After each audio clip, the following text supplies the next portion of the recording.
क्या प्रतिकूल परिस्थितियों में ही पूर्ण शरणागति होती है? अधिकतर कोई बिरला ऐसा होता है जो समस्त अनुकूलता में न फंसकर उसको मिथ्या मानकर सत्य भगवान की शरण में हो जाए। नहीं तो मनुष्य शरीर में ये स्वभाव है कि उसको जो भी भोग सामग्री अनुकूल लगती है उसमें उसकी आसक्ति हो जाती है।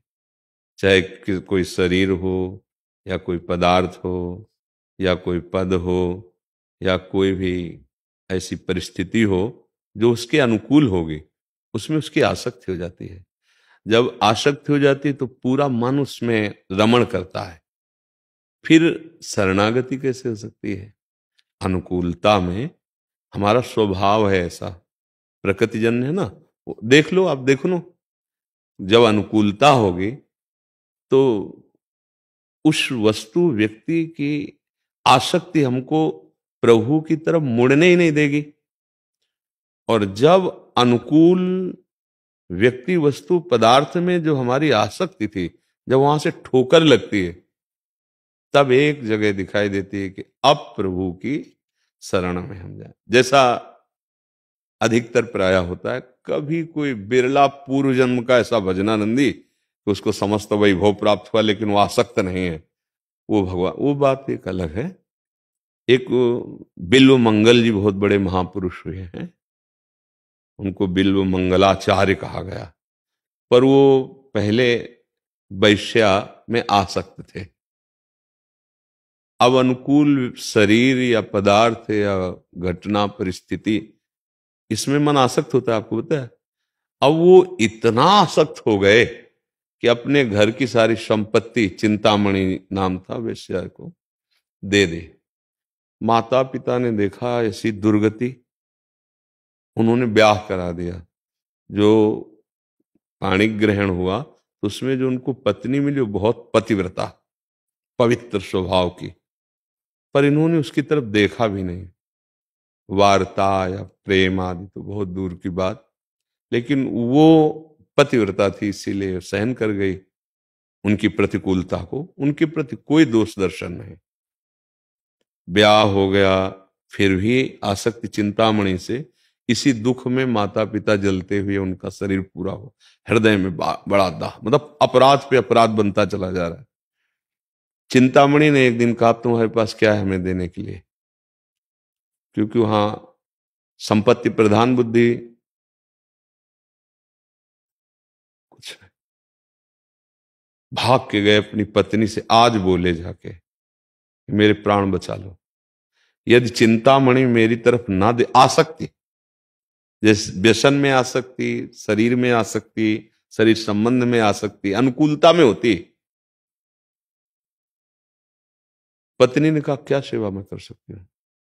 अब मेरे पास सुहाग का मंगल सूत्र रह गए, एक दो चिन्ह, वो भी ले लीजिए आप। ले लिए, पास लेके गए। कहां से लाए? तो उसने कहा, मेरी जो पाणिक ग्रहण किया था पत्नी, उसने, उनका धिक्कार तुम्हारे जीवन को। अपने जनों से कहा, इसको बाहर करो यहां से धक्का लगा के। अब वो समझ गई थी कि आसक्ति को तोड़ना जरूरी, क्योंकि कुछ और भगवान की प्रेरणा होती है, जिसका मंगल करना होता है उसे प्रतिकूलता मिलती, पक्का पक्का मिलती है। अब वो जिससे इतना आसक्त थे, उसके ऐसे वचन, पूरा जीवन दे दिया, सब कुछ दे दिया, निकाल इनको यहां से, धक्के मार के बाहर कर दिया। अब अंदर से बड़ा शोक हुआ कि अरे, न माता पिता की सेवा बनी, इतना प्यार करने वाली पत्नी का, मेरा जीवन कितना पाप में है, कितना निकृष्ट मेरा जीवन है। हाय, अब क्या करूं? मतलब आग जो हृदय की, वो वही जानता है जिसकी आसक्ति होती है। जिससे आसक्ति है वो ठुकरा दिया। अब तो जब किसी को कोई रास्ता नहीं मिलता तो संत जन मिलते हैं फिर, क्योंकि वो एक रास्ता होता है।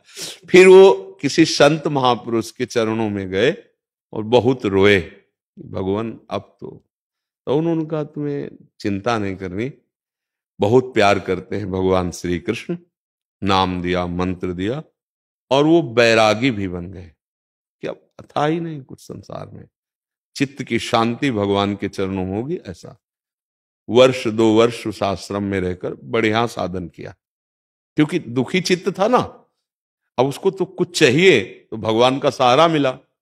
अब वहां से उन्होंने कहा कि मैं वृंदावन जाना चाहता हूं, क्योंकि जिनका हम नाम जप कर रहे हैं, जिनके अब हमारा कोई है नहीं, तो मैं उन्हीं के धाम में जाकर रहूंगा।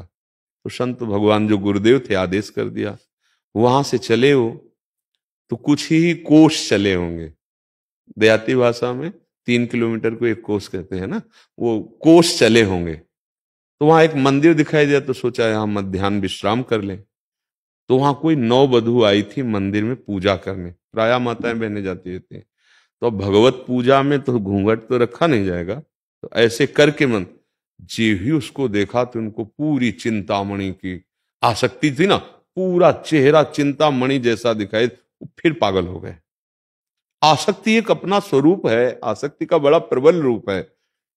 अब वो पूजा करके जे ही निकली तो देखती जा रही, वो पीछे बावरे बने चल रहे हैं, लंबे लंबे डग बढ़ाए कि कहीं कोई ऐसा तो नहीं है कि अमंगल करने की चेष्टा रख रहा हो। पर देखा वो बड़े शांत गंभीर भाव पीछे चल रहे थे। बस वो अपने घर गए, पति से तत्काल कहा कि कोई हमें नीच प्रवृत्ति वाला आदमी लगता है, चिन्ह तो वैष्णव के धारण किए पर इसकी दृष्टि ठीक नहीं। दृष्टि से पता चल जाता है आप कैसे देख रहे हैं। माताओं बहनों में भगवान ने एक सामर्थ्य दी है कि आप जैसे देख रहे हो तो आपके देखते हुए पता चल जाएगा पवित्र भाव से देख रहे हो या अपवित्र भाव से। तो उनका तो आसक्ति का ही विषय था। पति ने कहा चिंता मत करो, आप डरती क्यों हो, शांत रहो। बाहर गए, प्रणाम महाराज, क्योंकि वैष्णव चिन्ह धारण किए। और वो बहुत धर्मात्मा पुरुष थे, भला ऐसे डंडा लेके निकलता और कोई होता नहीं कि पत्नी के पीछे लगा हुआ। उनका प्रणाम, कैसे आपका आगमन हुआ? उनका जो अभी गई कौन थी? उनका हमारी अर्धांगिनी थी। बोले यद्यपि ये बहुत कठिन होगा पर मैं चाहता हूं एक बार मुझे देख लेने दो, मैं भर नेत्र से देखना चाहता हूं।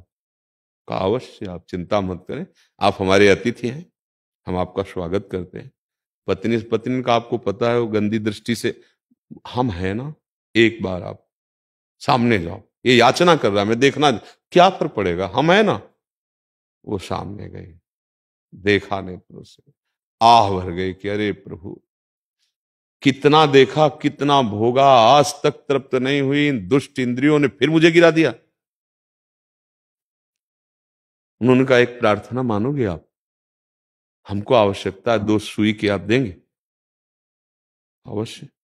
पति से कहा, वो कह रहे 2 सुई दे दो, अतिथि है, अतिथि देव हो, बड़े धर्म का पालन करने। देखो धर्म के पालन ने उनकी बुद्धि बदल दी। जो कामाशक्त थे, 2 सुई ली और कहा हे श्री कृष्ण, संसार का भटका हुआ मैंने आपकी शरण ली, इन नेत्रों ने फिर भटकाना चाहा, अब मैं आपके लिए इन नेत्रों को फोड़ता हूं। दोनों सुई से आंखों में डाल ली, बिल्व मंगल जी। अब वो तो चीख पड़ी, जो माता जी थी वो चीख पड़ी एकदम। उनके पति पास ही, क्या? बोले इन्होंने आंख फोड़ ली। उनका आपने आंख क्यों फोड़ ली? बोले भाई आपकी धर्म वृत्ति को हम प्रणाम करते हैं, लेकिन मेरी अधर्म वृत्ति इन्हीं नेत्रों से प्रकट हुई। आपकी पत्नी को देखकर मुझे पूर्व चिंतामणि की याद ने पागल कर दिया। इन नेत्र फिर दोष कराना चाहते थे, इसलिए मैंने फोड़। अब जो जन्म का अंधा होता है उसका चलने का अभ्यास होता है, वो अपने हिसाब, लेकिन वो जन्म के अंधे तो थे नहीं, तत्काल फोड़ा था। तो वो जब वहां से निकले तो एक लाठी उसने दे दी गृहस्थ ने। अब उनका अभ्यास था नहीं, तो एक कुएं में गिर पड़े जिसमें पानी नहीं निकाला जाता था, इसे रास्ते के आसपास कहीं होगा। अब सोचा बहुत अच्छा हुआ, अब यहीं सड़ूंगा मरूंगा, क्योंकि ये नीच शरीर ऐसा ही दंड पाने योग्य है। बस अंतिम जैसे कोई पुकारता है ऐसे, हे कृष्ण हे गोविंद हे नाथ। आ गई आवाज, आ गई, बाबा लाठी ऊपर उठा। इतनी अमृतमयी आवाज किसकी हो सकती? देखो हमारे प्रभु का स्वभाव, कोई कैसा भी हो, अपिचे सुदुराचारो भजते माम अनन्य भाग। ये ही लाठी ऐसे उठाई। अब उन्होंने विचार किया कि कुएं में कोई हाथ लंबा करके लाठी, इसका मतलब अजान बाहु बहुत, जिनकी विशाल भुजाएं, जैसे चरण बढ़ाया तो ब्रह्मलोक तक गए ना, वामन अवतार। समझ गए कि वही है जिनकी मैं आश्रय वृत्ति धारण की। तो ऐसे बहुत प्रवीण थे, लाठी ऐसे करके हाथ पकड़ा, भगवान ने हाथ छुड़ा लिया। तब उन्होंने कहा हाथ छुड़ाए जातो निवल जान के मोह, और हृदय से जब जाओगे तो अब सबल सराहूं। तो भगवान का उनको साक्षात्कार हुआ, दिव्य नेत्र प्राप्त हुए। ये नेत्र तो फोड़ लिए थे और बहुत सुंदर भगवान की लीलाओं का गायन किया। पर सबसे पहले चिंतामणि को प्रणाम किया है अपनी वाणी में बिल्वमंगल जी ने चिंतामणि को कि अगर चिंतामणि तू मेरा तिरस्कार न करती, प्रतिकूलता न देती, तो मुझे भगवत साक्षात्कार नहीं होता। तो मुझे लगता है कि प्रतिकूलता भगवान से जोड़ती है पक्का। अनुकूलता में हम भूल जाते हैं, नहीं भूल जाते, भूल जाते हैं, अहंकार हो जाता है वो। और जब सब जगह से ठोकरें मिलती हैं तो एक दरबार दिखाई देता है श्री भगवान का, वही संभालते हैं। नहीं, जीवन जो है अगर ऊपर उठता है किसी का अध्यात्म की ऊंचाई पर, तो चाहे वो वैराग्य पूर्वक दुख सहे या प्रारब्धानुसार मिले, तब